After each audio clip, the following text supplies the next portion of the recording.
Alright y'all, welcome back to the channel and to some more muzzleloader testing. And today we continue the quest of trying to fine tune one of my new muzzleloaders I just recently picked up. We did just recently test it with some Powerbelt ELR bullets and it did pretty decently, but we've got a different bullet to try through it this time, so we'll see how it likes this combo. But as for the muzzleloader I've got today, I brought out a CVA Wolf V2. This one's a 50 caliber muzzleloader. I think it's got a 24-inch barrel on it if I'm remembering correctly. Definitely not overly long or anything like that. Up on top here is a Hawk Vantage IR 3 to 9x40 with the muzzleloader slug gun type reticle in it. Definitely a nice scope, that's for sure. A lot of eye relief. But for a $200 and change muzzleloader, these CVAs tend to be pretty decent, and we've already seen some solid results from it, so we'll see if it likes today's bullet combination. But as for those bullets, I brought out some more Powerbelts, but these ones are the Copper Aerotip 50 caliber bullets. They're a 245 grain copper projectile. You can see them here on the back. Nice shiny copper with the green little tip and stuff on them. So we'll see if the CVA actually likes these or not. As for the powder we're going to be running, it's some IMR White Hots. I'm going to be running 2 pellets, which is 100 grains worth of powder. This combo may perform well through that CVA. It may prefer a different powder or anything like that, but this is the combo we're running today, is 2 pellets of White Hots. And the primers are just some of these Winchester 777-209 primers. Nothing fancy here. But as for today's test, we're going to shoot 2 groups, one at 50 yards and another at 100. All of those shots will be through the chrono as well, so we can get our velocities. As for how we're going to do this as far as cleaning and stuff like that goes, before we started this test, I swabbed the bore out from where I was shooting it just a little bit ago, and I've put 2 primers, just the primers through it, just to put a little bit of soot in the barrel. We're going to shoot our 3-shot group at 50 yards, no cleaning at all between shots, not touching the bore whatsoever. Then, after we get that group, I will run a quick patch of just some rubbing alcohol through it, and then a dry patch just to knock all the big deposits out of it. Not a full in-depth clean, just a little touch up. I'll put 2 more primers through it, and then we'll shoot our 3 shots at 100 yards. That might not be everybody's favorite way of doing things, since I know everybody's got their own flavor when it comes to muzzleloading, but that's going to at least give us a consistent baseline to work off of. So let's get you guys a view of these targets, take our couple groups, and see how my CVA Wolf likes these 245 grain Powerbelts.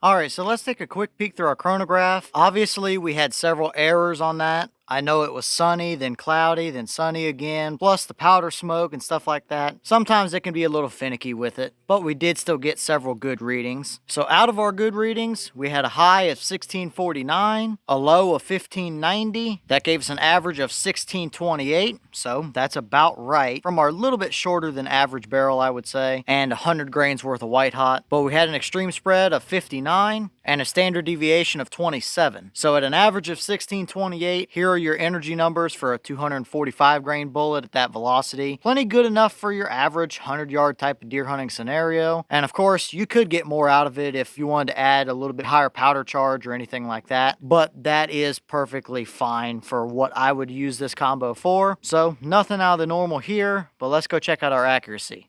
Alright, so here's our target, and I gotta say, so far, I've only tested these and one other Powerbelt bullet through that CVA, but I would say it prefers these 245 grainers, that's for sure. At 50 yards, over here on the left, it looks like 2 shots, but it's actually 2 bullet holes in one right up here in the top bullet hole, and one just below it. So 2 in the same exact hole, really, and one just off. That's very nice for 50 yards. I felt good about all the trigger pulls, but who knows? That one could have very well been in the same hole, but due to human error or something, I don't know. But very nice for 50 yards. And it's a 0.74 inch group, so very solid there. Now moving over to our 100-yard group, obviously we were a little low. There is clearly some bullet drop here between 50 and 100. We had that bullet that bullet, and there's one right on the bottom edge of the target here that's a little tricky to see on camera, but it is there. It did punch through everything. So those 3 shots right there, that's a pretty nice group. Might not be precision centerfire rifle type of accurate, but for a muzzleloader that I'm going to deer hunt with at 100 yards, that's perfectly usable. And for group size, it's 1.82 inches. So just shy of 2 inches down here at the bottom. I wouldn't hesitate to deer hunt with that combo at all. So far, these 245 Powerbelts seem to be the winner. Now again, we can try different bullets, we can try different powders, different powder charges, and a variety of different things to fine tune them even more than that, potentially anyway. But hey, I've only got, I don't know, maybe 15, 20 rounds through that CVA so far since I recently got it. And it's proven plenty good enough for a $200 and change muzzleloader for your average deer hunting scenario. So really, no complaints for me on that. I'll take that all day long.